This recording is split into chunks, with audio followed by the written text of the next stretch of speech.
15 días tienen que tenerlo todo hecho para poder cumplir con los requisitos para estar incluidos en el parcial. Que nosotros, cuando cerramos el viernes, verificamos y publicamos quiénes son los que van a tener acceso al parcial.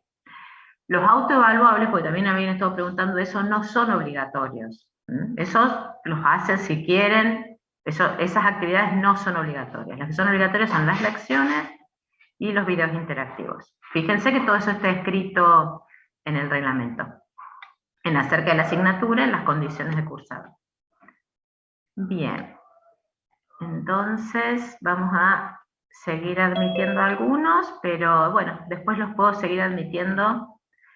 La actividad de hoy, que es, bueno, como el viernes pasado fue feriado, hay un solo teórico de esta unidad temática, de la unidad temática 5, y ya después nos quedan los otros dos teóricos de la unidad temática 6. Así que, a ver en el chat.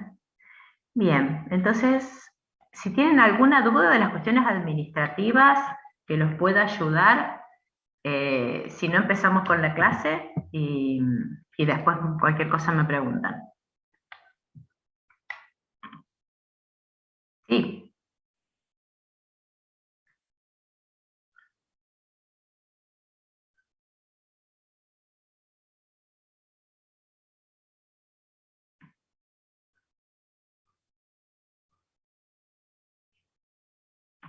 En el parcial entra todo, porque los videos de los lunes, o sea, las clases de los lunes, son las explicaciones de las actividades que tienen en los videos interactivos. O sea que no es que no se excluyen mutuamente, o sea, y tienen constantemente relación con los contenidos que se van a evaluar, así que no, entra, todas las actividades que estuvieron realizando, todo eso entra en el parcial. No es nada. Bien, entonces vamos a compartir pantalla para trabajar sobre esta.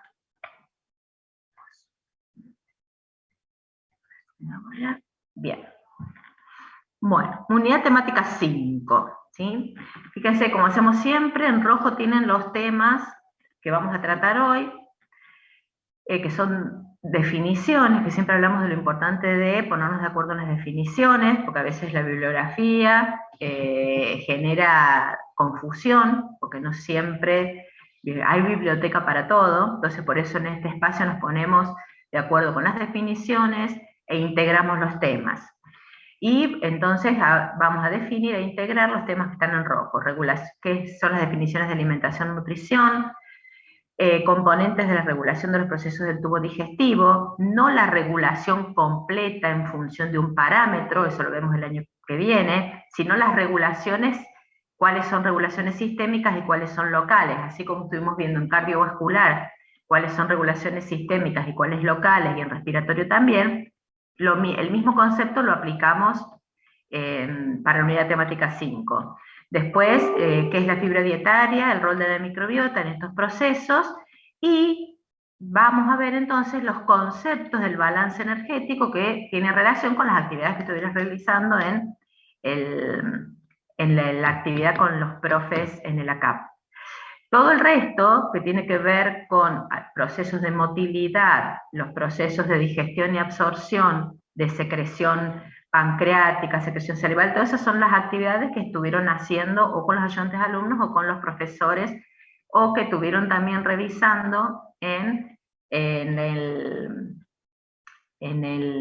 los videos interactivos.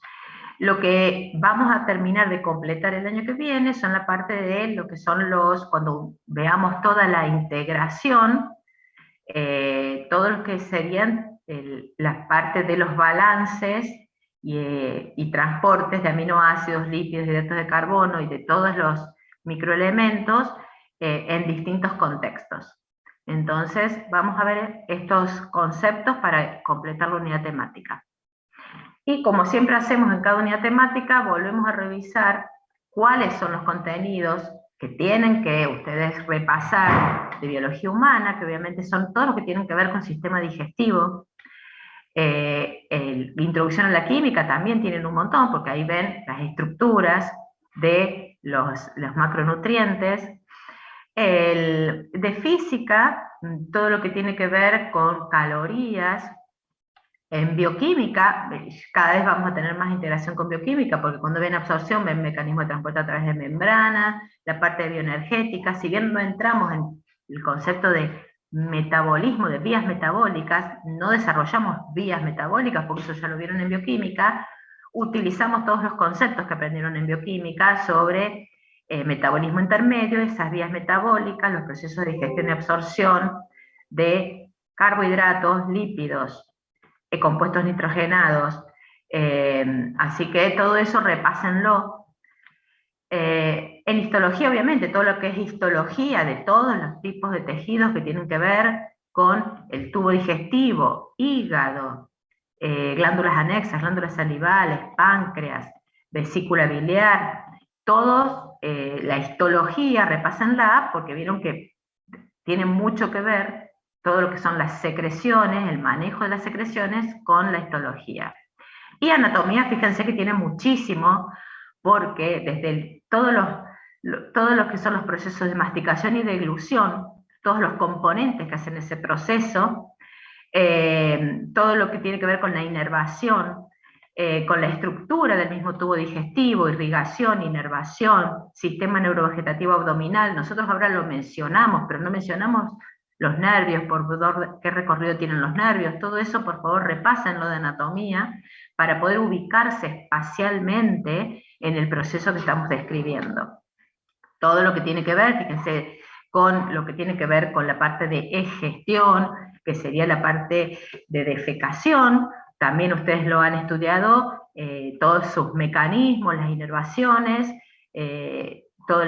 todos los controles ya los estudiaron, o por lo menos los componentes de esos controles en anatomía e imágenes normales. Y hasta algunos de los conceptos que vemos en esta unidad temática y que ustedes ya han utilizado en el trabajo práctico, bueno, en la CAP, ya han visto el concepto de nutrición, han hecho evaluaciones del estado nutricional, saben lo que es la talla, el peso, cómo se registra, la relación entre alimentación y salud, desde la lactancia materna,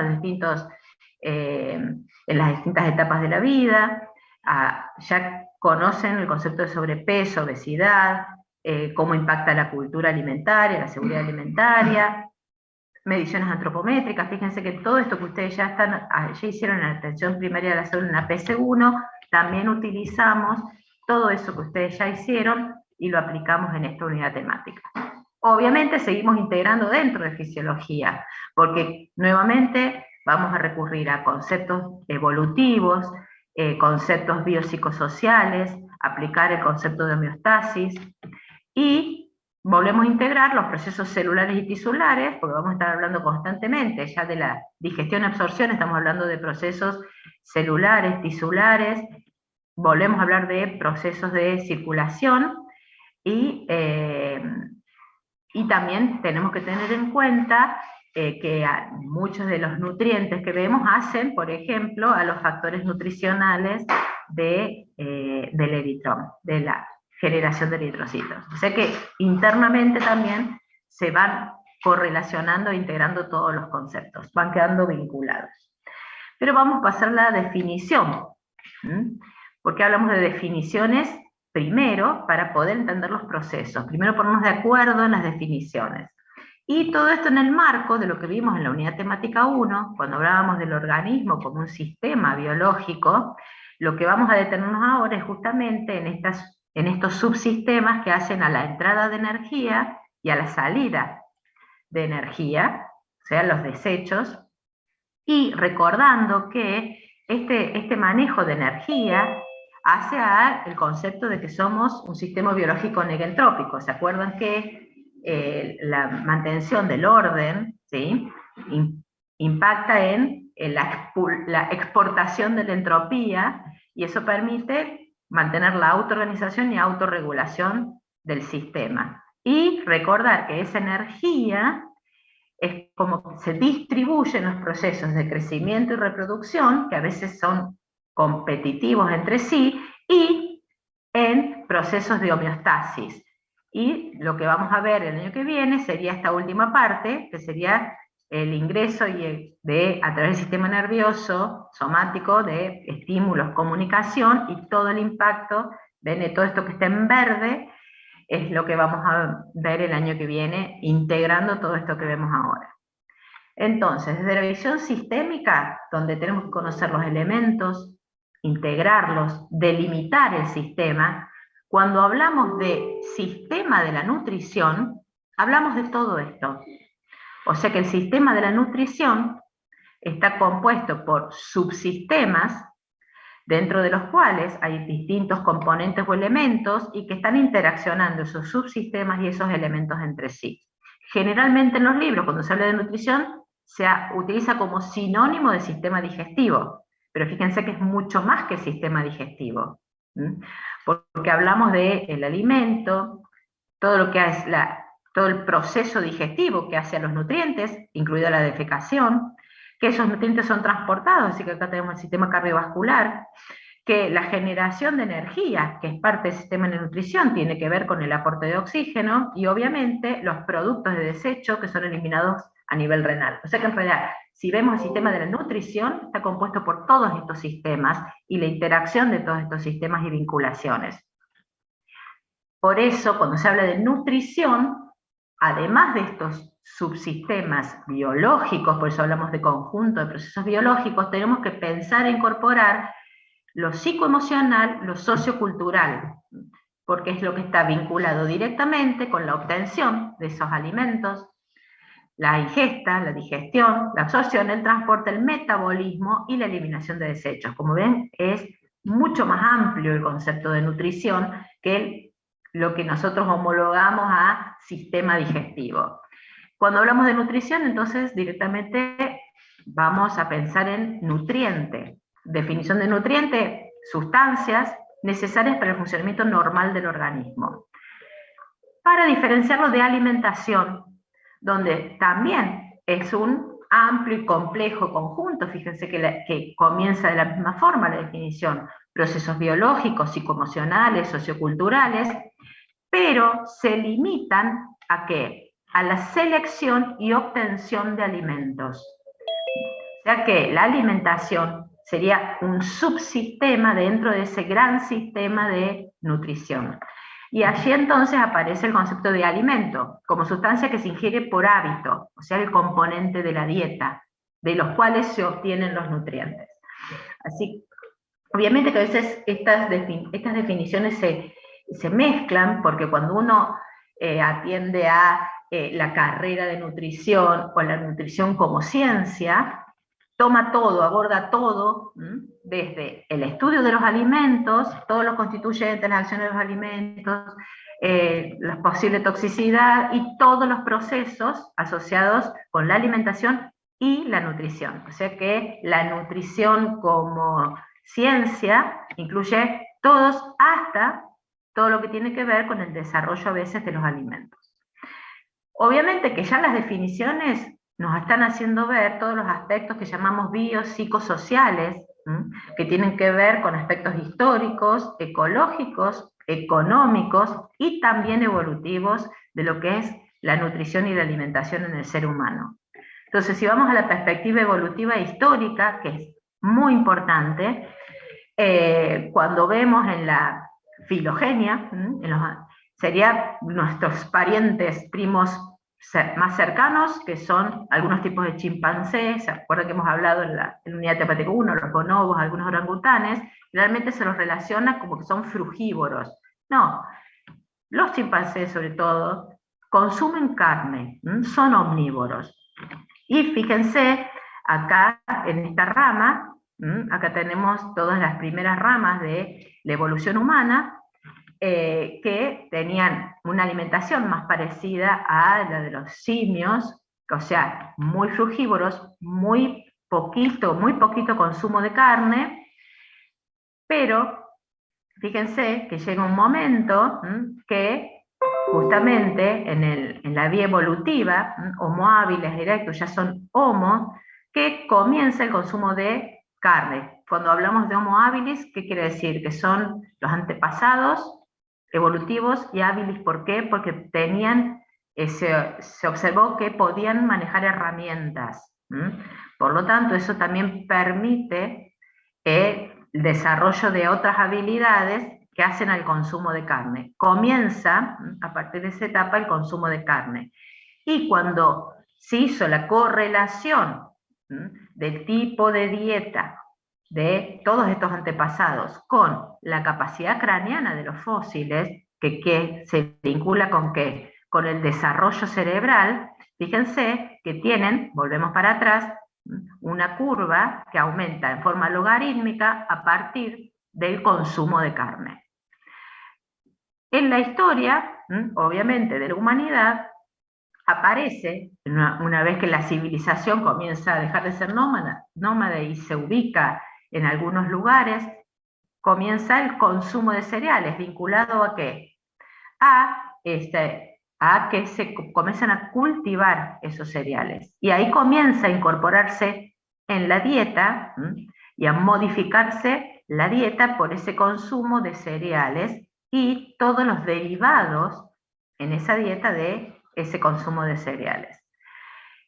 Así entonces que vamos observando que todavía hay comunidades que tienen una dieta muy parecida a los antepasados, como algunos nativos del Kalahari, los nativos esquimales también, que dada su ubicación, por eso hablamos de cuestiones ecológicas, en el caso de los nativos del Kalahari está principalmente basada en proteínas de la carne, tienen grandes temporadas de sequía, poco acceso mejor a elementos vegetales, y en los nativos esquimales alto consumo de grasa animal, grasas de foca, por ejemplo, y grasas de pescados, pero todas esas grasas tienen un alto contenido de omega 3. No desarrollan las patologías que normalmente se desarrollan en las personas que consumen alto contenido de grasa. Tienen algunas características particulares por su ubicación espacial y sus temperaturas. Tienen algunas características que hacen que esa dieta esté relacionada con el tipo de vida y con el tipo de cultura. Y todo este tipo de alimentación sería lo que conocemos como alimentación homeostática, o sea, la que hace a la obtención de nutrientes y la mantención de las reservas energéticas necesarias para la obtención de ese alimento.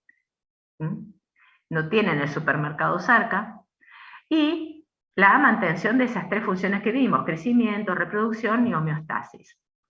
Por eso se habla de alimentación homeostática. Ahora si vemos cómo en esas etapas de cazador-recolector, la etapa agrícola, donde se incorporan los cereales, llegamos a la etapa industrial, a partir del 1800, ya hablamos bastante cercano, donde todas estas cosas que se adquirían, que se buscaban, se consumía energía, cazando y recolectando.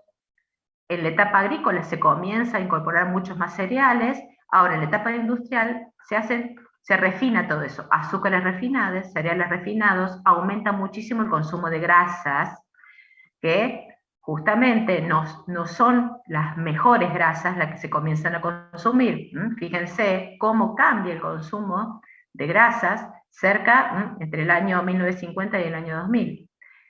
Eso hace al cambio total en la dieta, y sobre todo que los alimentos que consumimos están a 10 cuadras o están a un viaje de 5 minutos en auto, o sea que el consumo energético en la búsqueda de ese alimento es mínimo. Y ahí aparece entonces el concepto de que muchos de estos alimentos que consumimos tienen que ver con la búsqueda del placer, con la búsqueda del sabor, con un concepto más cultural que homeostático. Por eso se habla de una dieta obesogénica, porque es alta en hidratos de carbono refinados, baja en ácidos grasos de los adecuados, que son los omega 3 y 6, y que se realiza más que para una obtención de nutrientes y conservación de niveles de reservas energéticas para una obtención de recompensa, que es lo que sería lo que conocemos como alimentación hedónica. Esto recuérdenlo porque lo vamos a incorporar el año que viene cuando veamos todos estos circuitos que tienen que ver con la búsqueda de placer. O sea que se incorporan otros mecanismos en esta alimentación y generalmente ese mecanismo hedónico sobrepasa el mecanismo homeostático. Y eso tiene un impacto directo en la salud. Ese impacto directo en la salud también tiene que ver no solo por esta cuestión que está más impregnado por lo social, cultural y económico, en este desarrollo del hombre recolector al hombre que atiende sus necesidades alimenticias por la industria, sino que también tiene que ver con la filogenia y la ontogenia. ¿Por qué hablamos de la filogenia? Nuevamente volvemos a los antepasados. ¿Qué dijimos? Recolector, cazador, consumir grandes cantidades de energía buscando la comida. Por eso el genotipo seleccionado por la presión de selección evolutivamente es lo que se conoce como genotipo ahorrador. ¿Qué quiere decir? Que en el momento que tiene el alimento, consume todo el alimento y los genes, su carga genética, tiende a ¿qué? A acumular reservas y tiende al ahorro de energía, básicos para la supervivencia en ese ambiente. Ahora, entonces, la presión de selección a lo largo de la evolución humana, en ese periodo recolector, en ese periodo de cazador, tiende a que se seleccionen esos genes que tienden al ahorro energético. ¿Qué pasa en la etapa industrial? ¿Qué dijimos? Cambió totalmente la dieta y además se consume poca energía en la búsqueda de ese alimento. Por lo tanto, ese genotipo ahorrador, que es el que tenemos en nuestros genes, ante la alta disponibilidad de alimentos de altas calorías y además sumado al poco gasto energético en esa búsqueda de alimentos, ¿en qué deviene? En que es desfavorable actualmente. O sea que los genes otorgados por la presión de selección durante la evolución humana en la filogenia, actualmente, ¿sí?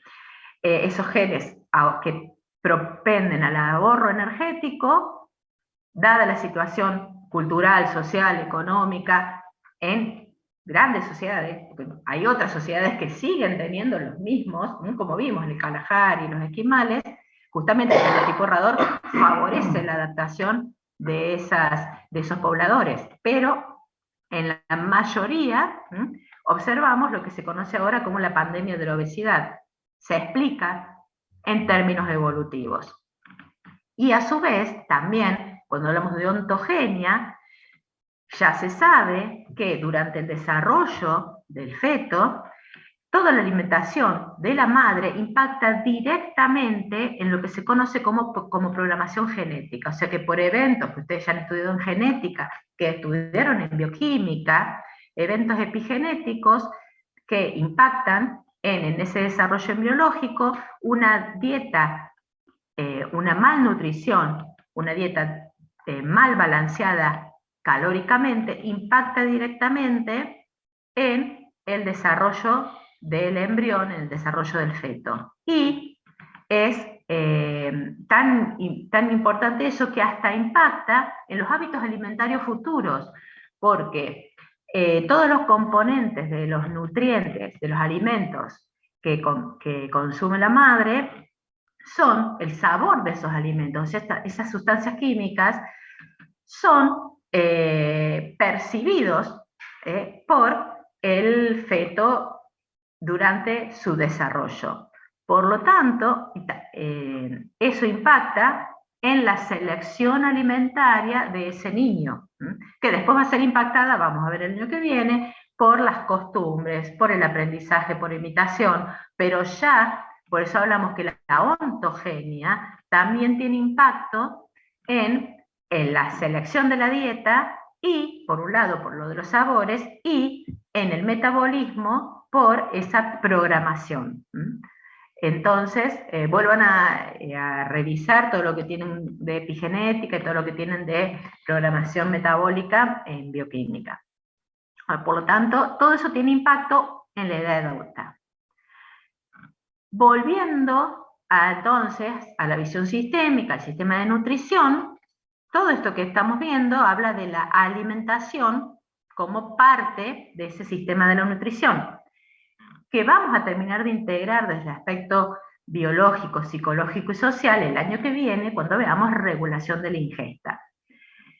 Lo que vamos principalmente entonces a desarrollar ahora sería este subsistema, que sería el subsistema que relacionamos con el sistema digestivo, que ustedes ya han estado viendo en las otras actividades, cuáles son los procesos de ingestión, ¿no es cierto? Lo que tiene que ver con la masticación, con la deglución, con los mecanismos de propulsión, de secreción, digestión, absorción y egestión. Todo eso ya lo han estado viendo en las otras actividades. Lo que vamos a hacer ahora es integrarlos con otros procesos.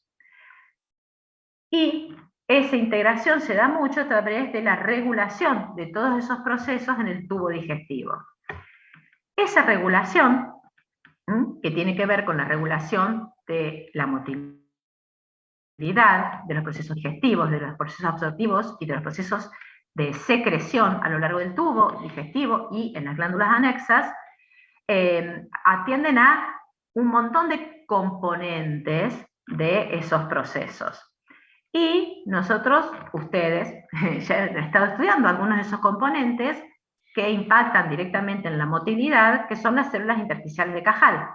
Ahí nuevamente tenemos que pensar en que existe un automatismo, así como vimos que existe un automatismo en el nodo sinusal, en esas células cardíacas modificadas, vimos que existe un automatismo, ya no en el mismo estructura, pero sí en estructuras superiores que en respiratorio, que marcan la frecuencia respiratoria en esas células de Pre-Bötzinger y Bötzinger.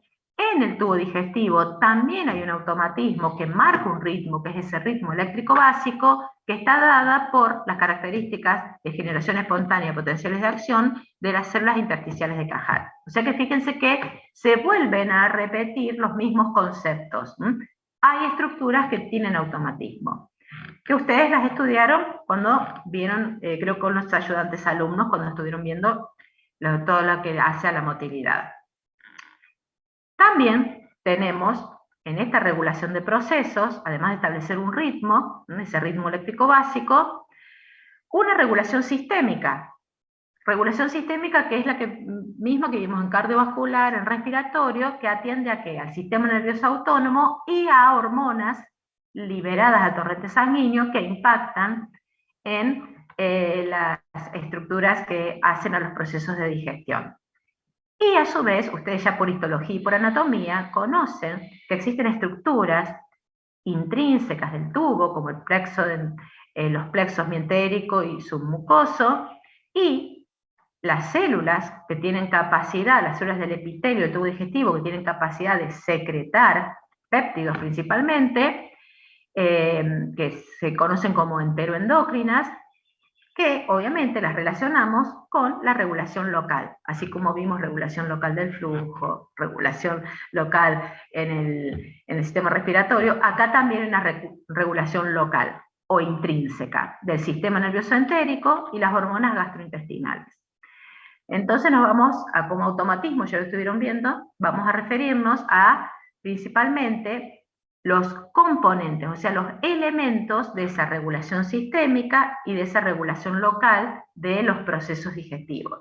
¿Por qué? Vamos a reconocer los elementos, vamos a reconocer que están vinculados, pero todo lo que son las interacciones como regulación compleja, porque esta regulación es mucho más compleja, porque vamos a ver que se interconectan constantemente la regulación local y la regulación sistémica, todo el proceso completo lo vemos el año que viene, cuando veamos todo el proceso de regulación de la ingesta, de la saciedad, y regulación de lo que se conocen como fase cefálica, fase gástrica y fase intestinal de la función digestiva. O sea que ahora solo reconocer los elementos, reconocer cuáles son elementos de regulación sistémica, elementos de la regulación local. La regulación sistémica, extrínseca, relacionada al sistema nervioso autónomo, ustedes ya la conocen, vimos que tienen todos sus contenidos en anatomía, repasen todas las vías. ¿A qué cosas atendemos principalmente como componentes? Obviamente recordar, porque la mayoría de los libros hablan de las vías muestran el sistema nervioso autónomo como dentro de la división eferente. Siempre recordar, sobre todo el nervio vago, que tiene importantes vías aferentes hacia el sistema nervioso, o sea que tenemos una vía de comunicación directa de lo que pasa en el tubo digestivo hacia el sistema nervioso central, a través del complejo vagal dorsal y del núcleo de tracto solitario, que ya vimos en la unidad temática 1, que sería el centro de recepción de todo lo que es la interocepción y la viscerocepción. Recordar que obviamente los neurotransmisores que participan son los que hemos visto siempre, acetilcolina, noradrenalina, y cuáles son las principales acciones. Ya ustedes lo han visto desde biología, cuáles son las principales acciones, que es sobre, obviamente, las células del músculo liso y la secreción. O sea que aumentan las secreciones y relaja esfínteres y estimula la motilidad. En cambio, la noradrenalina tiende a disminuir la motilidad, casi no tiene impacto a nivel de las secreciones, genera contracción de algunos de los esfínteres y estimula la secreción salival, pero con una distinta composición. La estimulada por acetilcolina es fluida, la estimulada por noradrenalina es una tipo de secreción densa. Y siempre tener en cuenta que esta regulación extrínseca tiene también impacto sobre lo que se conoce, ustedes han visto ya en anatomía y en histología, lo que se conoce como sistema nervioso entérico, que es parte de lo que conocemos como regulación local. La otra pata de la regulación extrínseca sistémica, que se basa en lo endocrino, en el sistema digestivo, en el tubo digestivo, como proceso digestivo, no hablamos de regulación de la glucemia, porque eso sería un componente más metabólico. Acá hablamos de lo que impacta sobre la motilidad, la secreción, la digestión, la absorción. La hormona más importante es la aldosterona. La aldosterona, que siempre la relacionamos, ustedes la han visto en biología, se la relaciona con el manejo de potasio, el manejo de sodio y de agua a nivel renal. Bueno, esos mismos mecanismos se dan también principalmente a nivel del colon, porque hay receptores de aldosterona que generan los mismos procesos, o sea, estimulan la reabsorción de sodio y de agua, y también hay receptores de aldosterona en las glándulas salivales. Y eso impacta en el manejo justamente de iones y de agua a nivel del colon. También hay otro eje que tiene impacto, sobre todo por alguna vinculación con situaciones de estrés, que es el eje hipotálamo-hipófiso adrenal, donde el cortisol tiene un gran impacto en directo e indirecto sobre, por ejemplo, la motilidad y la secreción a lo largo del tubo digestivo.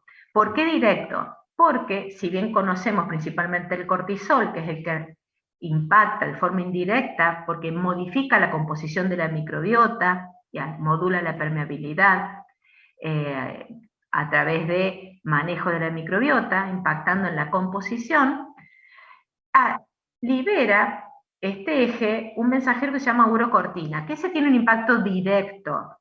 ¿Directa sobre qué? Sobre la motilidad intestinal. O sea que ahí tenemos, esos serían los dos principales mecanismos endocrinos sistémicos que impactan a nivel del tubo digestivo. La regulación intrínseca, como vimos, también tiene una pata, acá neuronal, por ese sistema nervioso entérico, y una pata que tiene que ver con mensajeros liberados por esas células del tubo digestivo enteroendocrinas. Entonces, ustedes ya han visto todo lo que tiene que ver con los reflejos peristálticos. Y entonces ya conocen más o menos la estructura, además lo han visto en anatomía y histología, de este sistema nervioso entérico, que son neuronas y glía. A veces se lo incorpora al sistema nervioso autónomo, pero en realidad es un sistema, es un conjunto de neuronas que conforman un sistema aparte. ¿Por qué? Porque funcionan independientemente del sistema nervioso central, pero el sistema nervioso autónomo tiene regulación sobre ella, o sea, aumenta o disminuye su actividad. Pero el funcionamiento y la actividad del sistema nervioso entérico es independiente del sistema nervioso autónomo. Funcionalmente están integrados, pero si se eliminan las aferencias del sistema nervioso entérico, sigue funcionando a pesar de no tener conectividad con el sistema nervioso autónomo.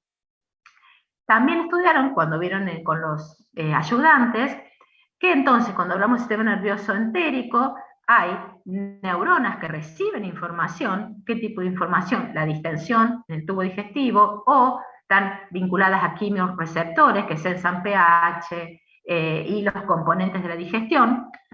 Y eso es lo que conforma parte de la actividad de este sistema nervioso entérico, porque se va a vincular con neuronas secretomotoras, o sea, las neuronas que tienen que ver con el plexo vinculado a la regulación de la secreción, y otro conjunto de neuronas que son excitatorias e inhibitorias, que son las que ustedes estudiaron, que dependiendo hacia dónde se ubiquen, porque son parte de la generación de esos reflejos peristálticos. Si tienen una dirección oral, son colinérgicas y coliberan sustancia P. Si tienen dirección anal, liberan PIP, óxido nítrico y ATP. Por lo tanto, ahí tenemos esa onda peristáltica que siempre es unidireccional, porque hacia oral es colinérgica y contrae, y hacia anal la estimulación genera una relajación. También estas neuronas del sistema nervioso entérico inervan los vasos que irrigan, o sea, la circulación esplácnica. Y hay interneuronas en este sistema que son principalmente tipo adrenérgicas, y ya vemos que otro tipo, como serotoninérgicas, que impactan y modulan toda esta actividad. Por eso hablamos de un sistema nervioso completo. Fíjense que son reflejos que funcionan independientemente de la información que provenga del sistema nervioso central a través, por ejemplo, del sistema nervioso autónomo. Entonces acá tenemos los principales mensajeros, que ustedes también ya han visto, que mencionamos recién, que participan de estas actividades.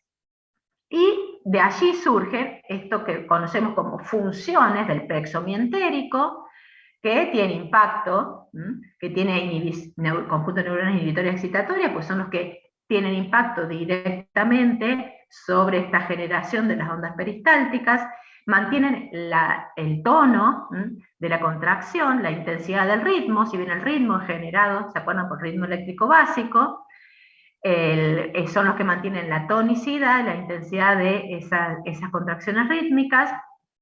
Son los que, el sistema mientérico es el que regula la velocidad de esas contracciones. Y el plexo submucoso, que es el que tiene que ver con la secreción, con las actividades de secreción, absorción, impacta sí en el flujo. Estas neuronas que vimos que inervan los músculos vasculares son las que terminan impactando en el flujo, son del plexo submucoso. Cuando integramos la función del sistema nervioso autónomo, en algunos puntos parte del sistema nervioso somático también, y el sistema nervioso entérico, comenzamos entonces a reconocer lo que se conocen como reflejos gastrointestinales. Distintos tipos de reflejos que a veces están conformados solo por uno de los sistemas, como el entérico, y algunos que se van complejizando, se van integrando el sistema entérico y el sistema autónomo. Y ahí aparecen, lo que ustedes tienen en los libros, como reflejos largos, son los que la información en su composición intervienen neuronas aferentes al sistema nervioso central y neuronas eferentes, que pueden actuar directamente o impactando en el sistema nervioso entérico, y después tenemos los que se llaman reflejos cortos, que son los generados y manejados solo por el sistema nervioso entérico. De allí entonces aparecen tres grandes grupos de reflejos gastrointestinales. Los que tienen más residencia local, integrados por el sistema nervioso entérico, que regulan lo que vimos recién, las secreciones, el peristaltismo, los movimientos de mezcla. Entonces, esos serían todos los reflejos regulados solo por el sistema nervioso entérico, que obviamente aumentan o disminuyen, por eso decimos que ahí se integran, su actividad al recibir e integrar la información del sistema nervioso autónomo. Ahora, hay otro conjunto de reflejos que son integrados principalmente a través del sistema nervioso simpático. Son reflejos que incorporan o que integran lo que está pasando en un lugar del tubo digestivo, generando respuesta en otra parte del tubo digestivo. Por eso fíjense que tienen distintos nombres.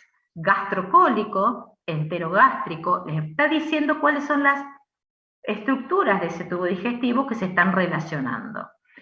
Y tenemos como dos grandes grupos, gastrocólico y gastroileal. ¿Por qué los separamos en esos grupos? Porque en este caso, gastrocólico sería que en el momento de censar distensión del estómago o la presencia de productos de la digestión en el intestino delgado, en el inicio del intestino delgado, una sobrecarga, se estimula la contractilidad del colon. Y el reflejo gastroileal, justamente la apertura de la válvula ileocecal, genera que todo ese contenido se compacte en el colon. Y obviamente que estos dos, en su conjunto, son los que se censan como la urgencia de defecar. O sea que ahí tenemos dos tipos de reflejos.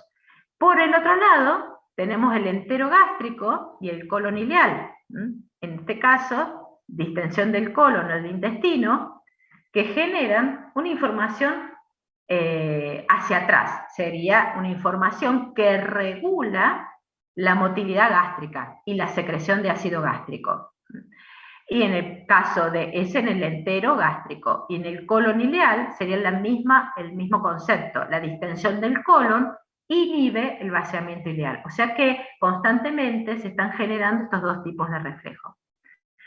Y tenemos el último conjunto de reflejos, que también serían reflejos que impactan y que tienen mayor integración central. Fíjense que acá tenemos que estar integrado a nivel central este tipo de reflejos, o sea, son reflejos largos, donde tenemos reflejos vagovagales, la palabra se lo está diciendo, son reflejos que están generados por información detectada por el nervio vago como vía aferente en el estómago, duodeno, y el mismo sistema integra el núcleo tracto solitario, núcleo dorsal del vago, controla motilidad y digestión, principalmente gástrica a nivel central. Reflejos del dolor, ¿por qué? Porque también la liberación de distintas sustancias a nivel del tubo digestivo pueden estimular el tracto simpático y así se puede inhibir la motilidad y las secreciones. Y el reflejo de defecación en sí mismo, así como vimos que el anterior conjunto generaba la sensación de defecación, de urgencia de defecación, el reflejo de defecación en realidad es otro paso más, donde las mismas señales del colon y recto generan ya las contracciones abdominales, que son integradas a nivel central. Todos estos reflejos son los que vamos a ver el año que viene cuando hablemos de la integración de todos estos reflejos, integrados a lo que vamos a ver ahora, que son los componentes liberados por esas células enteroendocrinas, son los que vamos a ver todos integrados el año que viene cuando vemos de las fases cefálica, fase gástrica y fase intestinal. Por eso hablamos que este año solo reconocemos los elementos, reconocemos cuáles son más locales, cuáles son más sistémicos, cómo interaccionan, pero no los ponemos a todos en funcionamiento. Este sería un ejemplo de cómo, por ejemplo, en la fase cefálica, lo que estamos reconociendo son reflejos vagovagales, por ejemplo, en cierta forma, y en la fase gástrica también, que interaccionan con la regulación de la liberación de los productos de las células enteroendocrinas. Esto es para que cuando ustedes estén estudiando, ahora para este parcial no estudien todo el proceso, sino identificar los componentes.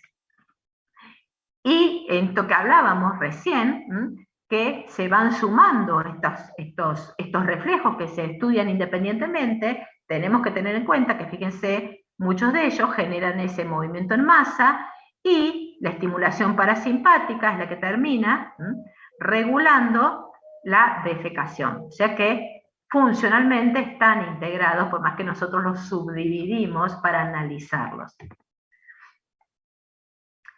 Y siempre tener en cuenta que todo esto que estamos viendo, todos estos reflejos, que fíjense, tanto los regulados localmente por el sistema nervioso entérico, los integrados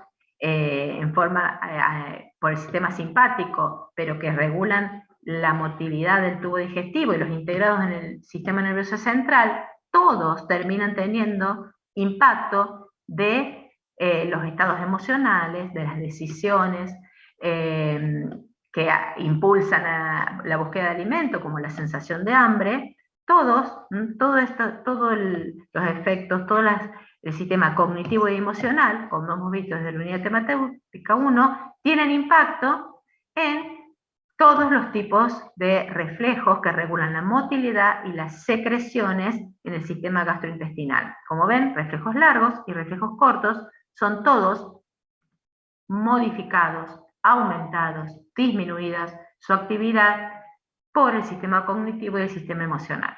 Por eso hablamos de una integración biopsicosocial. Esa integración desde el sistema nervioso la vemos el año que viene, pero no tienen que perderla de vista cuando van estudiando.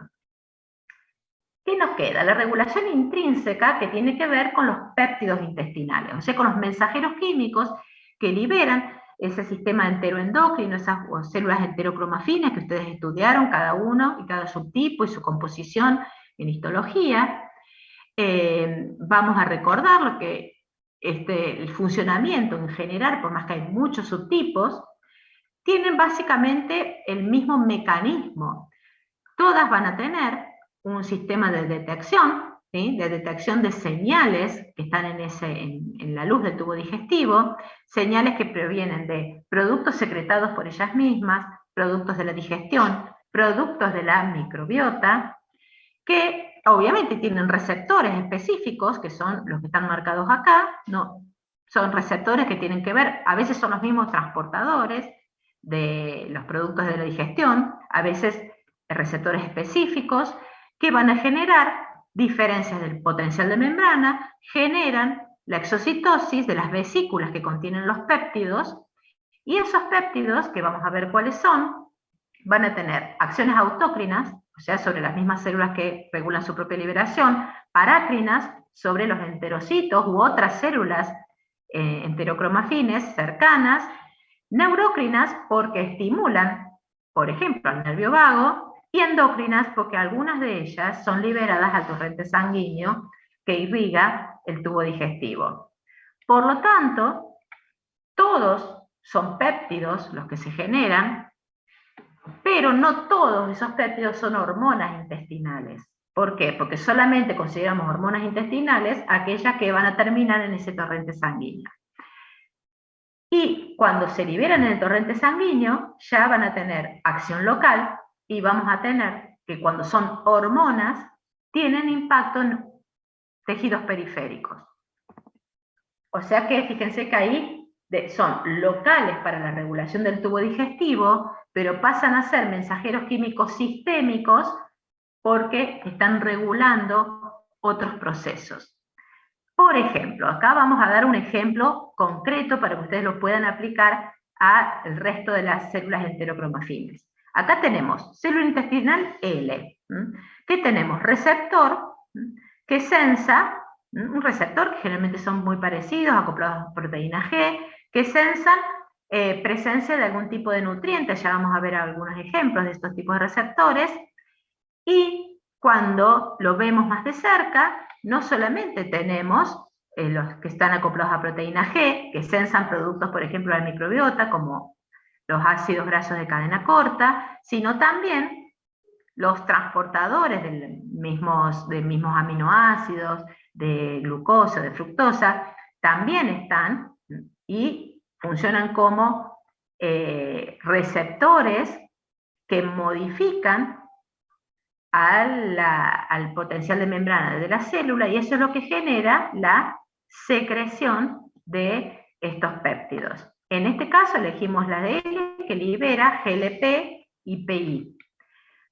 Entonces, hay un sistema de detección enteroendocrino que está ubicado en cada célula enteroendocrina y que pueden ser productos de digestión o otros tipos de sustancias, como vamos a ver, que están acoplados a receptores de proteína G o a sus propios transportadores. Ahora, cuando se libera esta hormona o péptido, que dijimos que cuando se libera puede tener acción autócrina, parácrina, porque modifica la actividad de los enterocitos, modifica así la absorción, estimula o inhibe la absorción intestinal de ácidos grasos, de aminoácidos o de azúcares. También estimula sistemas de neuronas del sistema nervioso entérico y así modulan la actividad del sistema nervioso entérico, aumentando o disminuyendo los procesos de motilidad o de secreción, y también tienen receptores, por ejemplo, las aferencias vagales, que informan el estado del tubo digestivo al sistema nervioso central, y eso serían las partes de esos reflejos largos de los que hablamos. O sea que, fíjense que se va integrando esta regulación local por sustancias que liberan las células enterocromafines, regulan el mismo epitelio de absorción, regulan al sistema nervioso entérico local y también regulan el funcionamiento de los reflejos largos que tienen que ver con una regulación sistémica. O sea que, y a su vez, algunos de ellos tienen función endocrina.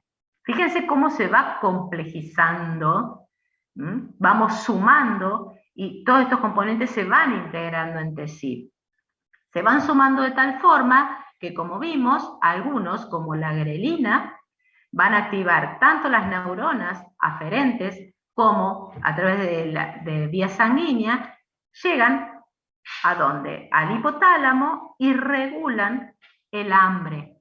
Es la señal de hambre la grelina. O sea que una sustancia liberada en las células del tubo digestivo impacta a nivel hipotalámico. O sea que ahí está actuando como una hormona. También tiene impacto sobre otras células del mismo tubo. Y acá que tenemos, que hay otro conjunto de sustancias que, fíjense, están acoplados a receptores parecidos a los acoplados a proteína G, que son los mismos receptores que hay en la lengua para los sabores. Fíjense, dulce, amargo, umami. O sea que estos enterocitos, también hay algunas células directamente que tienen estructuras particulares para sensar las mismas moléculas del gusto. O sea que todo el tubo digestivo va a estar impactado por esas moléculas y que terminan regulando los mismos procesos digestivos. O sea que ahí comienzan a explicarse algunas cuestiones, por ejemplo, culturales y locales, de las comidas picantes, las comidas amargas, cómo algunos azúcares impactan en el tubo digestivo directamente, modificando la permeabilidad, por ejemplo. O sea que, ¿por qué? Porque esos mismos componentes que dan sabor a las comidas terminan impactando en la función misma de la motilidad, secreción, absorción del tubo digestivo. Entonces, volviendo específicamente a cuáles son las más importantes, la célula G, todo esto ustedes lo estudiaron en histología, porque estas células básicamente son un contenido histológico, y esto sería lo que conocen ustedes con histología como la relación estructura-función. Acá solamente vemos, hay célula G, se estimulan en presencia de proteínas, de distensión, y generan aumento de la secreción gástrica, indirectamente por la liberación de histamina por otras células que están ubicadas a nivel gástrico. La somatostatina, las células D, cuando, fíjense, unas estimulan la secreción, en este caso, al aumentar el ácido gástrico, están acopladas directamente a las células parietales, que ustedes conocen por histología, que producen el ácido clorhídrico, a las células que producen gastrina, y también a las que producen histamina, por lo tanto, directamente, o sea, de forma parácrina, regula la liberación de ácido gástrico. También disminuye el flujo sanguíneo y la motilidad. En el caso de la colecistoquinina, liberada por las células I, es estimulada cuando hay presencia de ácidos grasos, ácidos, proteínas y aminoácidos, y que sería un mecanismo endocrino local que genera inhibición del vaciado gástrico, porque si a nivel duodenal hay alto contenido de estos productos de la digestión, se libera colecistoquinina que inhibe el vaciado gástrico, pero a su vez estimula la vesícula biliar, porque a través del torrente sanguíneo estimula la vesícula biliar, secreción de enzimas pancreáticas, bicarbonato, relaja el esfínter de Oddi, o sea que produce facilita todos los mecanismos para la digestión de esos componentes. Y pasa a nivel sanguíneo esa colecistoquinina, y hay receptores de colecistoquinina a nivel cerebral, a nivel hipotalámico, que reducen la ingesta. Entonces ven que la colecistoquinina es uno de estos péptidos que tiene acción local, también acción endocrina. Tenemos otro conjunto, que son los péptidos similares a glucagón, GLP-1, GLP-2, que también es parecido, la presencia de ácidos grasos, ácidos, proteínas en el tubo digestivo, generan su liberación, y en este caso tiene un gran impacto a nivel de la motilidad, no directamente, sino regulando al sistema nervioso entérico. O sea, la liberación de óxido nítrico, ¿se acuerdan? En el sistema nervioso entérico, y también regulando la liberación de acetilcolina, que está disminuyendo la actividad motora a través de esos dos formatos. Otra función importante que tiene es de neuroprotección, o sea, fíjense que todo tiene que ver con disminuir la actividad de neuronas que tienen impacto en la motilidad, y también ejerce, ¿qué cosa? Una acción antiinflamatoria y de neuroprotección sobre las neuronas del sistema nervioso entérico. Ahora, se libera el torrente sanguíneo y a nivel hipotalámico tiene impacto en la ingesta de alimentos y reduce la glucemia a nivel postprandial, porque al disminuir la motilidad impacta en los niveles de absorción de esa glucosa, por lo tanto, cuando hay niveles adecuados de estos péptidos, se va retardando ese pico de glucemia postprandial. Y se colibera con el péptido II, que se libera a nivel ileocolónico, y lo que hace es inhibir la liberación de histamina, esa histamina que genera, o sea que se comienza también a disminuir la secreción ácida. Tenemos otro conjunto, como es el péptido inhibidor gástrico, también conocido como enterogastrona, que se libera cuando hay también, fíjense, grasa, aminoácidos, glucosa, y impacta, sería como el conjunto de reflejos que vimos, que cuando aumenta la carga en el duodeno, inhibe el vaciado gástrico, inhibe la secreción de ácido, pero tiene una función importante endocrina, estimulando la secreción de insulina. Entonces fíjense cómo hay muchas de estas, cuando veamos todo integrado con la regulación de la glucemia, como todos estos péptidos y estos reflejos también, entre comillas, en algunos casos funcionan como homeostasis predictiva, homeostasis anticipatoria. Acá tenemos la grelina, que es la que vimos recién, liberada en periodos de ayuno, a nivel endocrino estimula el centro del hambre y a nivel local promueve la secreción de ácido y la motilidad del intestino delgado. O sea que también tiene acciones locales y endocrinas. Fíjense que todas estas células que mencionamos liberan un mediador específicamente y en todas aparece 5-HT, que 5-HT es serotonina. O sea que todas liberan, además de ese mediador específico, serotonina. Y a su vez hay un conjunto de células especiales que están en todo el tubo digestivo que solo liberan serotonina. Esto nos habla de que todo el tubo digestivo tiene un gran impacto en la liberación de serotonina. Por eso la vemos aparte. Es tanto el impacto que el 95% de la serotonina del cuerpo está producida por estas células enterocromafines. El 5% se produce en neuronas del sistema nervioso central. Estas células entonces producen serotonina, es liberada constantemente, pero también ante algunos estímulos químicos, estímulos productos de la microbiota y la misma distensión, estimulan la síntesis y liberación de serotonina. Ahora, cuando hablamos del mismo tubo digestivo, tenemos las células enterocromafines que liberan serotonina y también, si vemos, las mismas interneuronas que hay en los plexos también liberan serotonina. O sea que esa serotonina en tubo digestivo tiene dos fuentes. El mayor porcentaje es de las células enterocromafines. Un menor porcentaje es la liberación de las neuronas de los plexos del sistema nervioso entérico. Ahora, esas dos fuentes de serotonina atienden a dos procesos distintos principalmente. Las enterocromafines, que son el mayor porcentaje en el tubo digestivo, tiene impacto en la función inmune. Recuerden, si bien no lo vamos a ver ahora, lo vamos a ver cuando veamos todos los mecanismos de defensa, todo este epitelio está en directo contacto con el medio externo. La mucosa de todo el tubo digestivo está en contacto con el medio externo. Por lo tanto, los procesos de defensa son muy importantes.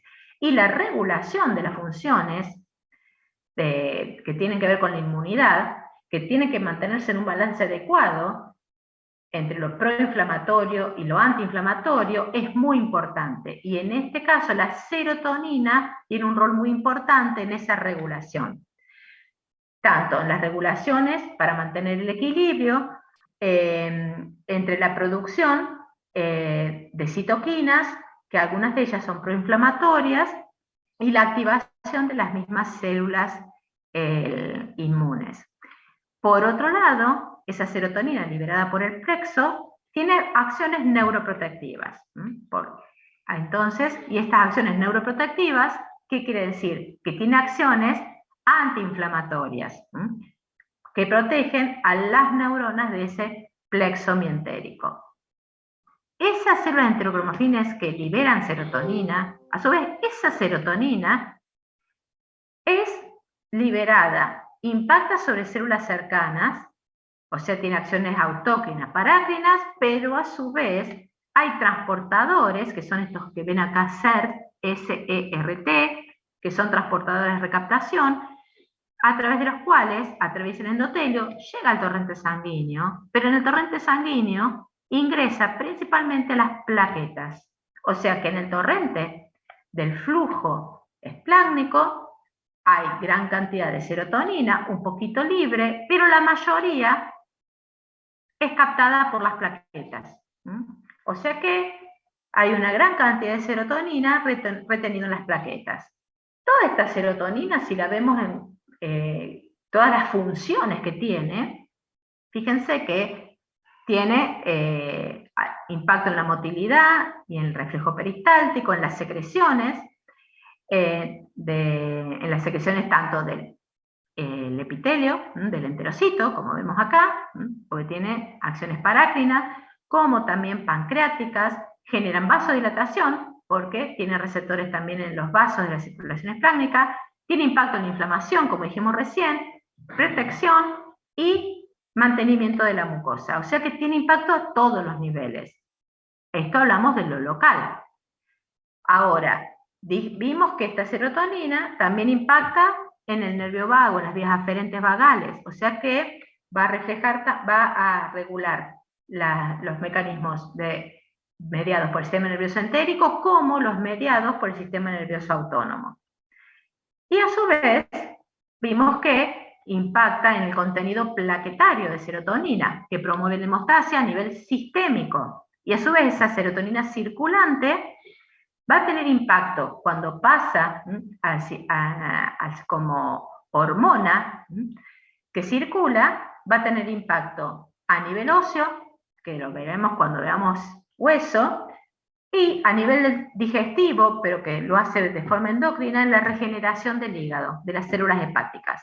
Y a nivel central y nivel ingesta, y influye directamente en el estado anímico y en el metabolismo energético. O sea que fíjense que tiene funciones locales, tiene funciones sistémicas. Existen otros compuestos también liberados que son importantes, que tenemos acá, la secretina, su palabra se lo dice, o sea que impacta en algo que tiene que ver con secreciones en el tubo digestivo, que esas células que están en duodeno y yeyuno, o sea, todo ese quimo que proviene del estómago, dependiendo de la cantidad de protones, o sea, de pH, de ácidos grasos y de proteína, es el nivel de estimulación de estas células que van a terminar impactando vía endocrina sobre las secreciones pancreáticas de bicarbonato, si el pH es muy ácido, biliares, secreción de pepsinógeno y las secreciones pancreáticas endócrinas, o sea que impactan en el manejo del pH, en el manejo de la digestión de las proteínas y en el manejo, porque estimula también no solo las enzimas para la digestión, sino a nivel pancreático a la liberación de insulina, glucagón y somatostatina. También se libera motilina, en ese caso la palabra se lo dice. Células M del duodeno y yeyuno regulan el complejo motor migrante, que ustedes lo estudiaron cuando lo vieron con los ayudantes alumnos, y estimula el vaciado gástrico y la secreción de pepsinógeno. Y hay otro componente que es la neurotensina, todas estas son liberadas por células enterocromafines, que es estimulado por alta presencia de grasas y estimula las secreciones pancreáticas e intestinales, aumentando el flujo sanguíneo, estimula el nervio vago para que estimule a su vez la secreción pancreática. O sea que tiene impacto sobre la digestión principalmente de las grasas.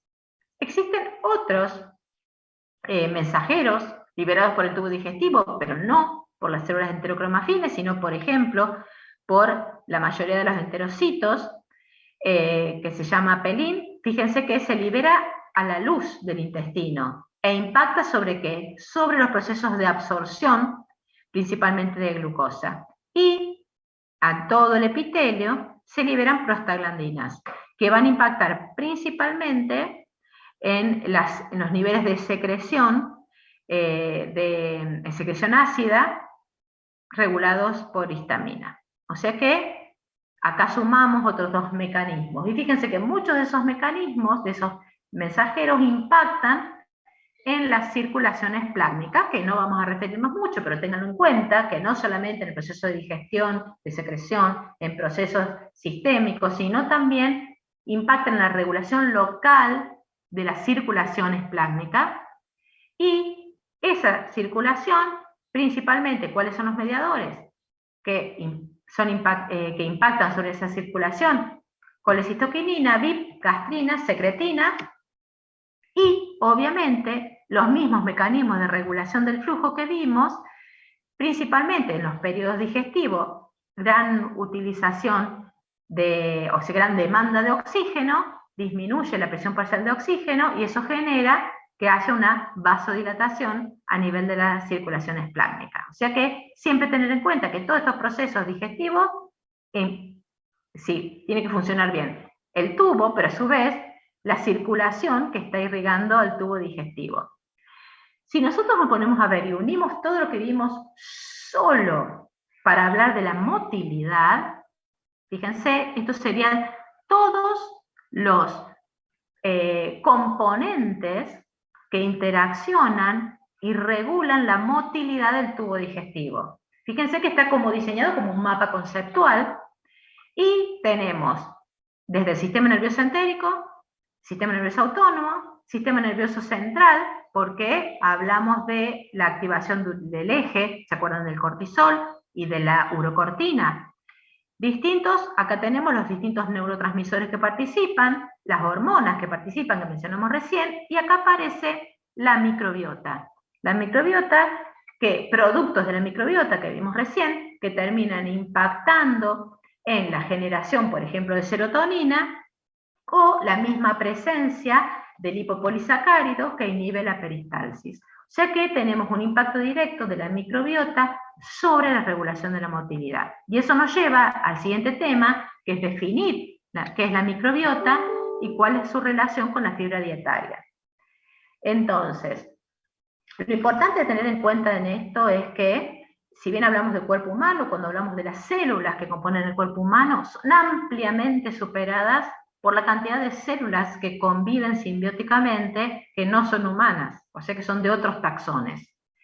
Y si hablamos de genes, si eso lo trasladamos a genes, fíjense que aumentamos varios órdenes de magnitud la cantidad de genes microbianos que contenemos en nuestro propio cuerpo, no solo en el tubo digestivo, sino en toda la microbiota.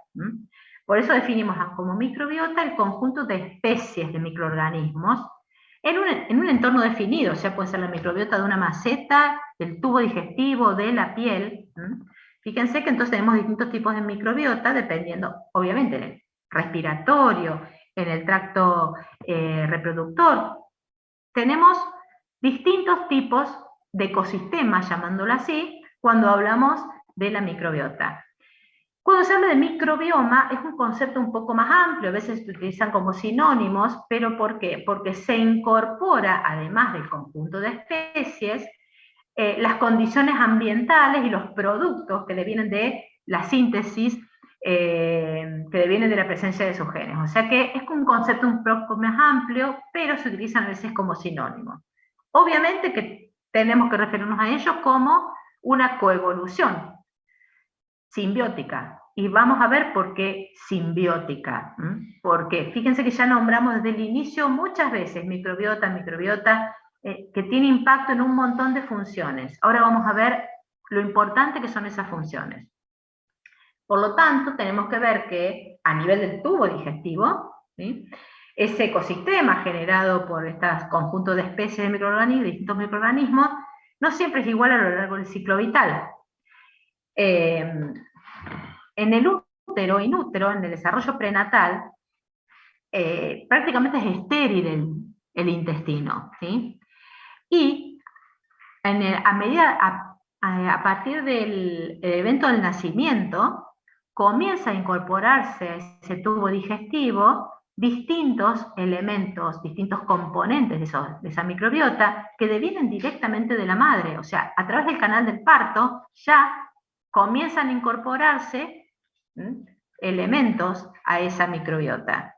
En la lactancia materna, el contacto que vamos teniendo con los distintos alimentos en la infancia, todo eso va generando la incorporación de estas especies de microorganismos que tienen un pico a la edad adulta y que eso tiene que ver también y que impacta mucho el tipo de dieta que tenga la persona y declina, como todo declina, a partir de los 40, 45 años comienza a declinar esa microbiota, por eso hay procesos para poder mantenerla activa en adecuada forma, dada su importancia funcional. Y obviamente no todos tenemos la misma microbiota. Por eso acá es muy importante la relación esta microbiota con los procesos culturales, los procesos dietéticos y los psicobiológicos. Si acá tenemos, fíjense que a su vez en el mismo tubo digestivo la microbiota, o sea, las especies que hay en la boca, en el estómago, en el colon son distintas, ¿sí? Y a su vez están ubicadas, ¿sí?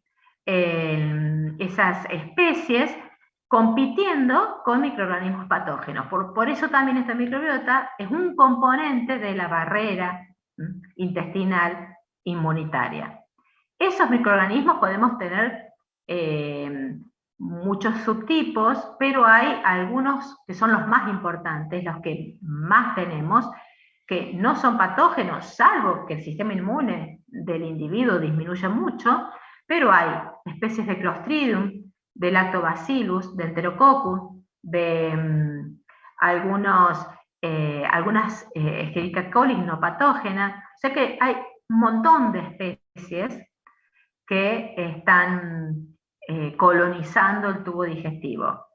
Y dependiendo de la dieta y la cultura, tenemos una mayor diversidad o una menor diversidad de estos microorganismos. Por ejemplo, en la cultura japonesa, alto consumo de algas. Las algas que se consumen tienen una fibra especial, ¿sí? Y a su vez, esas mismas algas contienen microorganismos que al ser consumidas las algas colonizan el tubo digestivo. Y esos microorganismos generan enzimas que permiten la digestión de esas paredes celulares de las algas. O sea que ya la población japonesa, gracias a la incorporación de estos microorganismos, que les aportan estas porfirinasas y agarasas, que permiten la digestión de las algas que consumen, tienen una microbiota totalmente distinta, que es generalmente lo que consideramos dieta occidental, ¿sí? Que está basada, como vimos, en esa industrialización, alto consumo de azúcares refinados, harinas refinadas, y el pobre consumo de vegetales. Por lo tanto, se va restringiendo la diversidad de esa microbiota, ¿sí? Y, por lo tanto, tiene una relación directa. A menor diversidad de alimentación, menor diversidad de microbiota, menor impacto de esa microbiota en las funciones del organismo, corre y se pueden generar algunas situaciones que tienden a la patología. A mayor diversidad de dieta, mayor diversidad de microbiota, lo cual favorece los procesos en los que está implicado la microbiota. Vamos a empezar entonces a hablar de algunos de estos procesos que está implicada la microbiota. Acá tenemos entonces que tenemos que tener en cuenta que nuestra alimentación contenga lo que se conoce como fibra dietaria o fibra dietética o fibra alimentaria, que junto con el moco del epitelio intestinal es fermentada, todo eso que no se pudo digerir porque así como los japoneses no tienen las enzimas para digerir las paredes de las algas, nosotros menos, y hay un montón, como las paredes de celulosa, donde el organismo, el tubo digestivo, no tiene las enzimas que permiten digerir esas estructuras. Por lo tanto, llegan al colon sin digerir. Y ahí es donde la mayor cantidad de estas bacterias generan enzimas y a su vez a través de la fermentación de estos productos que no se digirieron a lo largo del tubo digestivo, generan metabolitos, ¿sí? Esos metabolitos son conocidos como ácidos grasos de cadena corta, ¿sí? Algunos de ellos, estos que vamos a nombrar ahora porque hay varios. Estos ácidos grasos de cadena corta, entonces, depende del tipo de fibra que se consuma, es el tipo de metabolito que van a producir esas bacterias. Y esas fibras se pueden dividir en dos grandes grupos, las que se conocen como fibras solubles, fíjense que están más relacionadas a lo que son las verduras y las frutas, y que, que se pueden digerir en otras partes del tubo digestivo, pero llegan al colon y participan en esta fermentación. Y las insolubles, que son mucho más difíciles de digerir, hasta por las mismas bacterias. Por tanto, entonces, si dividimos a estas fibras por su solubilidad, tenemos que llamamos solubles porque son muy digeribles por las bacterias colónicas e insolubles porque son poco digeribles por esas bacterias colónicas. Y dentro de esas fibras, entonces tenemos mucílagos, pectinas, hemicelulosa, y tenemos otro conjunto, las ligninas o la misma celulosa, que se les llaman, son insolubles, si bien las bacterias modifican su estructura, y en la modificación de esa estructura, en la fermentación de este tipo de fibras, producen gran cantidad de gases, que serían los que conocemos como gases de efecto invernadero, que culpamos a todas las vacas, las pobres vacas, porque tienen varios estómagos donde se genera esta fermentación y generan muchísimos de estos gases. En el caso de las solubles, muy digeribles, tras la fermentación por estas bacterias comensales y simbióticas, producen estos ácidos grasos de cadena corta: acetato, propeinato y butirato. Estos pasan a través de la circulación portal a toda la circulación del organismo. Ahora, se pueden utilizar para distintas funciones estos ácidos grasos de cadena corta. En el propio hígado, al llegar al hígado, participan de síntesis lipídica. El mismo butirato es utilizado como fuente energética por los enterocitos, y a su vez, de estos productos a nivel hepático y en otros grupos de células, se obtiene energía. O sea, el 10% de toda la energía que se obtiene en el cuerpo es aportado por este tipo de fermentación bacteriana. O sea, aporta literalmente ATP. Por lo tanto, si nosotros vemos a lo largo del tubo digestivo, la presencia de estas fibras va a generar distintos procesos, va a estar implicada en distintos procesos.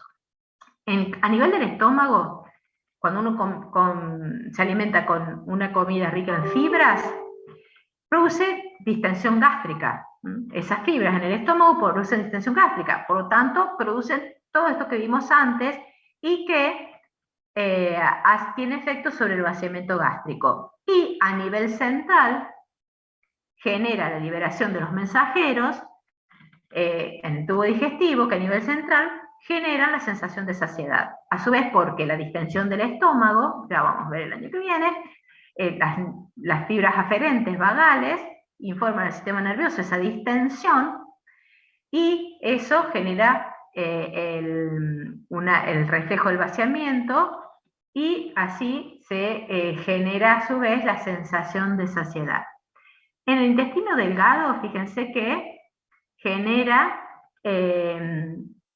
sobre todo cuando la fibra es soluble, geles, al comenzar su digestión, que al llegar al intestino grueso participan de la fermentación bacteriana, como vimos recién, generan estos ácidos grasos de cadena corta, también generan gases. Obviamente todas generan gases, principalmente las insolubles. Ahora, estas insolubles, ¿qué pasa? A medida que transitan, comienzan a retener agua a lo largo del tubo digestivo. Y, si bien participan un poco de la fermentación bacteriana, aportan un poco de los ácidos grasos de cadena corta, aportan gases, lo que hacen es disminuir el tránsito, porque esa gran, a medida, por eso habla de efecto esponja, van reteniendo líquidos y generan todo esto que hablamos de la sensación de defecación al distender el colon, y lo más importante es que en este efecto esponja retienen sodio, por ejemplo. Por lo tanto, ayudan a controlar los niveles de sodio que se absorben. Todo esto es importante para la mantención de la vida de esa microbiota, y por eso hablamos de que tienen un efecto prebiótico. O sea que ahí empezamos a hablar de lo que todos tenemos y vemos en la farmacia, de los prebióticos, y vemos en la tele, y probióticos. Probióticos sería cuando uno incorpora directamente parte o especies de esta microbiota. Cuando hablamos de los yogur, son probióticos, estamos incorporando, ¿sí? Con lactobacilo, estamos incorporando componentes a esa microbiota. Cuando hablamos de prebióticos, estamos hablando de las fibras que hacen a la mantención o el sustento vital de estos microorganismos. O sea que ahí tenemos la diferencia entre probióticos y prebióticos. ¿Por qué son tan importantes? Dijimos. Vimos que la fermentación aporta los ácidos grasos de cadena corta, que tienen efectos a nivel del mismo tubo digestivo, aporte de energía. También participan en la obtención de vitaminas. ¿Qué vitamina? Vitamina que ustedes que ya vimos cuando hablamos de hemostasia, la vitamina K, que sabemos que la vitamina K tiene distintas fuentes, vegetales, brócoli, ajo porro, coliflor, y también elementos de la dieta cárnicos de origen vacuno principalmente, porque las vacas producen muchísimo en esos rúmenes, con esa gran cantidad de bacterias, los precursores de la vitamina K. Entonces, al consumimos los dos tipos de vitamina K. Uno se llama K1, filoquinona o fitomenadiona, serían ese subtipo que proviene de ¿dónde? De las hortalizas verdes, y la K2, que sería la bacteriana, que obviamente en esos microorganismos que tenemos en el tubo digestivo, terminan de pasar de K1 a K2, o sea que colabora en el pasaje del precursor K1 al precursor K2, que obviamente también es incorporado directamente por la dieta. También participa esta microbiota en la deconjugación de los ácidos biliares. Ustedes saben que en el hígado, a partir del colesterol, se producen los ácidos biliares que llamamos primarios, que se concentran en la bilis junto con la bilirrubina, conforman lo que es la bilis, que en el momento ya vimos, la colecistoquinina cuando se libera genera la contracción de la vesícula biliar, por ejemplo, por lo tanto, esta bilis que participa en la digestión de los lípidos, cuando llega todo este kilo, este líquido, donde tenemos material digerido, todos los que son los componentes de las secreciones pancreáticas y hepáticas, llega a nivel del colon, donde hay gran cantidad de bacterias que contienen enzimas que generan el pasaje de esos ácidos biliares primarios a secundarios. Y esa deconjugación, porque de primario a secundario lo que se hace es deconjugar, porque de colesterol se conjuga con ácido glucurónico y se convierte en ácido biliar primario. Ese ácido biliar primario que se secreta al llegar y tomar contacto con la microbiota se deconjuga y se convierte en ácido biliar secundario.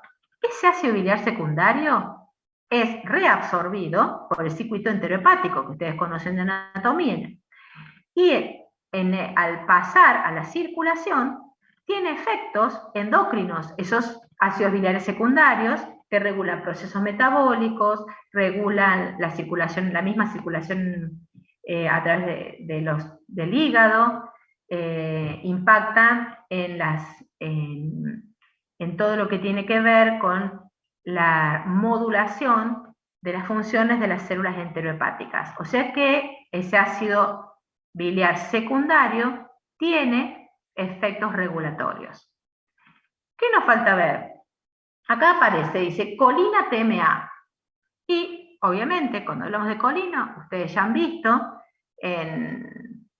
puede ser fosfatidilcolina, por ejemplo, donde hay muchos elementos de la dieta, como los huevos, la misma carne, que aporta carnitina, o los peces, el consumo de peces, que aporta un componente, ¿sí? Que es la trimetilamina directamente, sino la colina y la carnitina se convierten en trimetilamina por el procesamiento de la microbiota. Esa trimetilamina llega al hígado a través de la circulación portal.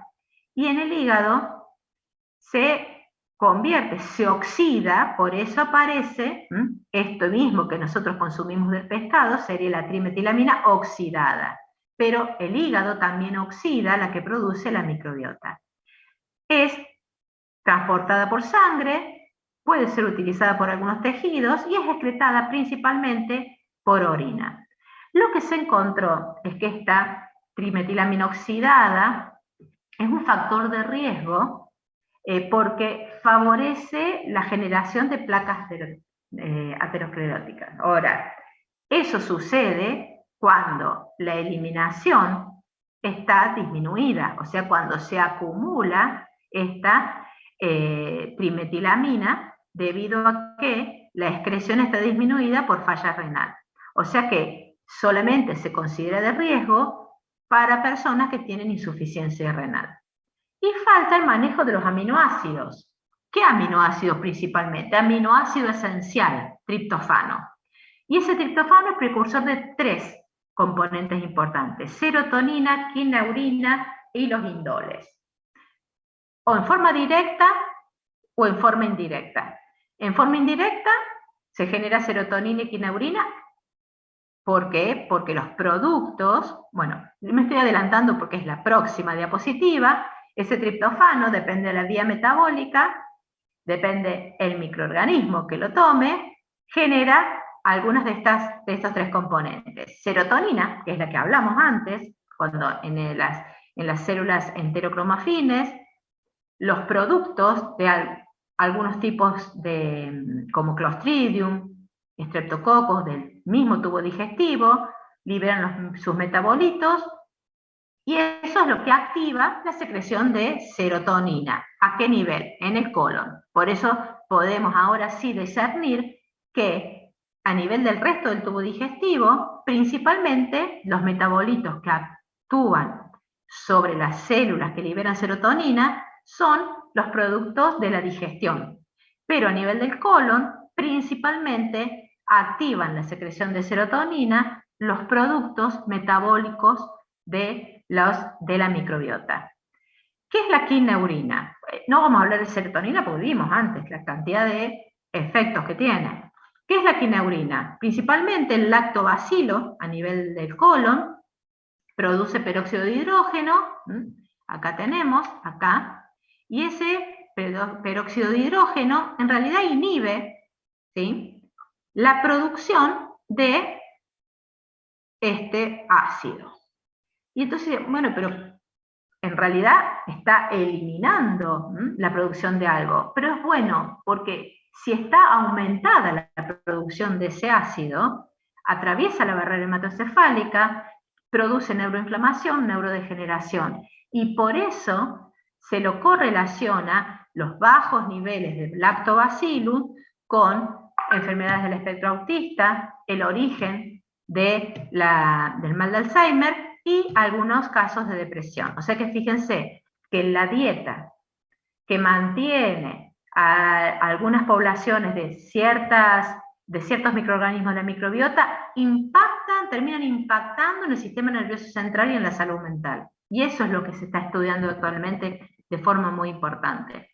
Y los indoles, que fíjense que sería esta otra vía, que es directamente generada, todos estos productos metabólicos del triptofano que se llaman indoles, un conjunto de varias sustancias, son directamente generadas por la microbiota, tienen estos metabolitos que se generan impacto sobre el mismo epitelio intestinal, lo que favorece los sistemas inmunitarios, y también tienen impacto sobre los sistemas neuronales.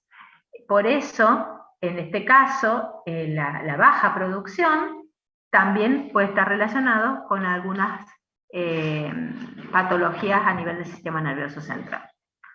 Así que vemos que todos los productos que vimos hasta ahora tienen impacto, ya sea en el mismo tubo digestivo, o también un gran impacto en el nivel del sistema nervioso central.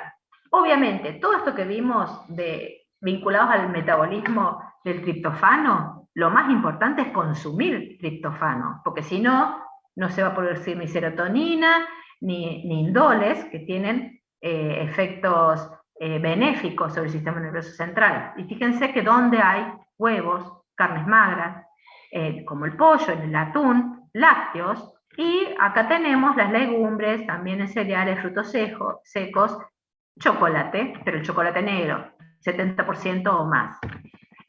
Así que también, obviamente, no es solamente la presencia de la flora, sino tener el precursor que es esencial. No lo producimos a ese triptofano. Y acá entonces deviene en el concepto actual de lo que se conoce como eje microbiota, intestino, cerebro. O sea que funcionan con una gran interrelación. Esta interrelación la estudiamos ahora a nivel básico, la vamos a volver a estudiar cuando veamos estrés, porque cualquier cambio a nivel del sistema nervioso central, eso que vimos, sistema cognitivo, emociones, impacta en el tubo digestivo, impacta en la microbiota. Pero a su vez, la dieta, la diversidad de la microbiota, impacta en el sistema nervioso central. Así que es una vía de doble dirección, ¿sí? Vimos que los productos, o sea, los niveles de serotonina, generados e impactados también por la microbiota, terminan siendo señales vagales que inervan el núcleo tacto solitario y que inervan a otras regiones que tienen que ver con el sistema límbico. Por eso van a terminar impactando en los niveles emocionales, regulación del sueño, la sensibilidad al dolor, el estado de ánimo. O sea que la dieta impacta directamente sobre el sistema cognitivo y sobre el sistema límbico, el sistema emocional. Y no solamente tienen impactos en el sistema nervioso central, esta vía aferente neuronal, que en realidad está traduciendo lo que está pasando en la luz del intestino, sino también las citoquinas que se producen a través de la activación de esos procesos de desequilibrio proinflamatorio, antiinflamatorio, cualquier cosa que desequilibre hacia proinflamatorio, esas citoquinas impactan sobre el sistema nervioso central, generan un bajo estado de ánimo, y también esos ácidos grasos de cadena corta terminan impactando sobre el sistema nervioso central. Así que todo lo que esté pasando en el tubo digestivo termina impactando en el sistema nervioso central. Y dijimos que era bidireccional, o sea que a través del sistema nervioso autónomo, o a través de la regulación del sistema nervioso entérico por el sistema nervioso autónomo, por ejemplo, la liberación de adrenalina va a estar impactando en la regulación de la liberación de serotonina, o sea que es bidireccional. También es bidireccional porque lo que está pasando en el tubo digestivo, vía aferente vagal, estimula, por ejemplo, el centro del vómito. Y obviamente lo que vimos también, que a través de la activación del eje hipotálamo hipófiso adrenal y el aumento de adrenalina, de cortisol, por ejemplo en situaciones de estrés, va a terminar impactando sobre las citoquinas que se liberan en el tubo digestivo, sobre la diversidad de la microbiota, sobre la motilidad del tubo digestivo. O sea que hay que comenzar a analizar el sistema completo para poder tener en cuenta el estado de salud del paciente, ¿sí? Y para después enganchar con lo que ustedes estuvieron estudiando, para ir terminando, todo esto también tiene impacto sobre el balance energético. ¿Se acuerdan que ustedes hicieron todo en el trabajo práctico, todo lo que tiene que ver con balance energético?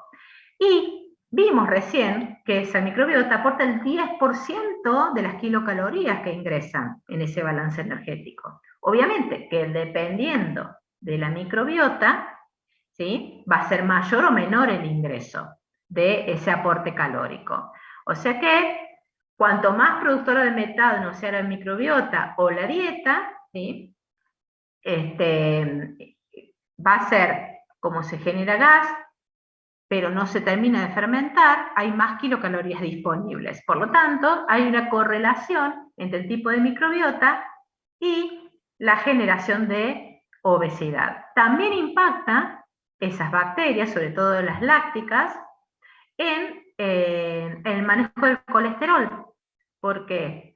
Porque son capaces de metabolizar el colesterol, por lo tanto, reducen la disponibilidad para la absorción, pero a su vez ocupan, ¿sí?, la superficie bacteriana, hace que se generen menos micelas para la absorción de los lípidos, y dijimos que participan en la deconjugación de las sales biliares. Por lo tanto, el organismo está constantemente produciendo más sales biliares y para eso se incrementa el mismo consumo de colesterol. O sea que tiene efectos hipocolesterolémicos. O sea que tiene impacto en el manejo de los lípidos. Esto es lo mismo, sí. Y tiene impacto importante en la homeostasis de la glucemia. ¿Por qué? Porque estas fibras y los metabolitos que se producen por la fermentación contribuyen ¿a qué? Fíjense, a la liberación de GLP y PI, que tienen gran impacto en que en el manejo de la absorción de glucosa, pero a su vez regulan la ingesta, inhiben la ingesta y aumentan la sensibilidad a la insulina. O sea que tiene una relación directa esa microbiota, obviamente acoplada al tipo de dieta, sobre la regulación del metabolismo. Y eso impacta ¿en qué? En el balance energético. Esto sería como una síntesis de por qué tenemos que analizar integradamente, porque el estado de salud del que hablamos tiene que ver con esa correlación entre el estado, entre la integración cognitiva y emocional, que impacta directamente en el tubo digestivo e impacta en la diversidad de la microbiota, que cuando es diversa se llama eubiosis, que genera los niveles suficientes de esos metabolitos que terminan impactando en el mismo tubo digestivo o terminan impactando a nivel del sistema nervioso central. La disbiosis, que sería cuando disminuye la diversidad, o sea, y vimos que la diversidad está asociada ¿a qué? Al tipo de dieta. Cuanto más diversa la dieta, más diversidad de microorganismos. Dieta más basada en azúcares refinados, harinas refinados, sin poca carne, pocos vegetales, lleva a una disminución de la diversidad o disbiosis. Y eso genera ¿qué? Niveles alterados de todos los mensajeros químicos que impactan a nivel nervioso. Aumenta la ansiedad, aumenta la depresión. Obviamente impacta a nivel cognitivo, a nivel emocional, y aumenta el estado proinflamatorio de todo el sistema. Y es lo que se llama endotoxinemia. Así que fíjense que tenemos que abordar al paciente no solo del hígado, el tubo digestivo, sino de una manera más compleja, con una visión sistémica. Bueno, y todo esto, entonces, tiene relación con lo que ustedes estuvieron estudiando del balance energético. Componentes de ingresos y egresos. Y solamente hacer referencia, después les van a quedar las diapositivas, porque esto ustedes lo estuvieron trabajando con el profe, pero ahora para que queden los conceptos bien claros, van a quedar las diapositivas para que no duden. Pero el concepto de balance, ¿cuál es lo importante?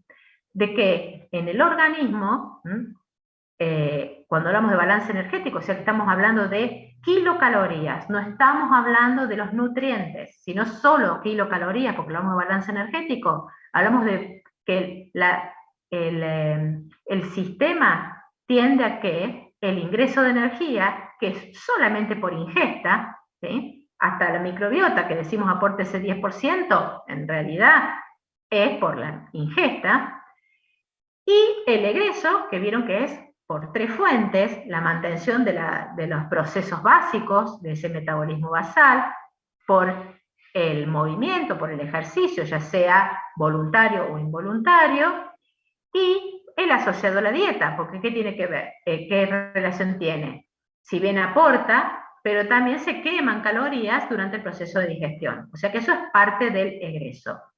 Si los ingresos y egresos son iguales en cierto periodo de tiempo, eso hace que se mantenga el balance energético. Si no, eso representado en kilocalorías, que en realidad ¿qué es? Un exceso de hidrato de carbono o un exceso de lípidos, que serían los que generan esas calorías, se depositan en el tejido adiposo. Así que básicamente, fíjense que hasta la microbiota está impactando en ese balance energético. Bien, creo que ya... Bien, perfecto. Así que a partir de acá, ustedes ya pueden enganchar con lo que estuvieron trabajando en la clase, si bien yo les voy a subir los conceptos básicos para que a todos les queden los mismos conceptos para el parcial, más allá de lo que hubieran trabajado en clase. Bien. Bien, a ver, veo. Ah, sí, lo que son las fases van el año que viene cuando vemos todos los procesos integrados. Fíjense que ahora lo que vemos son, como les marqué bien, los componentes. Sí, sí, en la dieta, chocolate negro de alta calidad, no chocolate con leche. Y el peor de todo es el chocolate blanco, que ni siquiera chocolate tiene, no tiene triptofano, es manteca de cacao. O sea que comer chocolate. ¿Por qué? Y bueno, evidentemente, como hablamos, la presión de selección hace que se requieran altos niveles de serotonina en el tubo digestivo para terminar de integrar y regular todas las funciones. Sería como orquesta, fíjense cómo integra la serotonina todas las funciones del tubo digestivo, pero a su vez impacta en el sistema nervioso central. Que eso es lo más importante, no perder la conexión del tubo digestivo con lo que nos está pasando, a nivel cognitivo y a nivel emocional. Bien, bueno, chicos, entonces, coman bien, aliméntense bien, seleccionen adecuadamente los niveles de triptofano, y bueno, nos vemos la semana que viene. Cuídense, buen fin de semana. Chao, profe, gracias. Gracias, profe, Chao. buen fin de...